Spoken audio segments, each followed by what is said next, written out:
বোঝার মতো তৌফিক দান করেছে, সেটি হলো যে একতা কোনো বিকল্প নাই।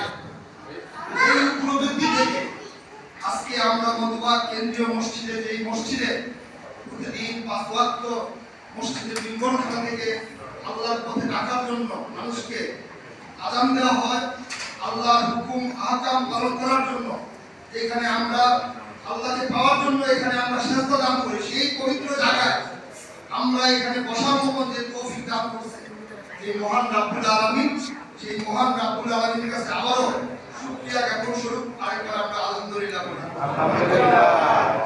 আসলে আজকে বহুদিন পর আমরা এই পরিচিত মুখগুলো একত্রিত হতে পেরেছি।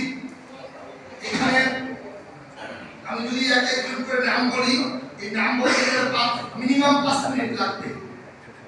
আমি সর্বপ্রথম এই মধুবাগ কেন্দ্রীয় জামে মসজিদের নবনির্বাচিত মসজিদ কমিটি কার্যকরী পরিষদ এবং উপদেষ্টা মণ্ডলীর সম্মানিত যে সকল সদস্য আমার শ্রদ্ধেয় মুরব্বীগণ নির্বাচিত হয়েছে, তাদের প্রত্যেককে আমি আমার পারানগর ইসলামী সমাজ কল্যাণ পরিষদের পক্ষ থেকে এবং আমার ব্যক্তিগত পক্ষ থেকে আন্তরিক মোবারকবাদ জ্ঞাপন করছি।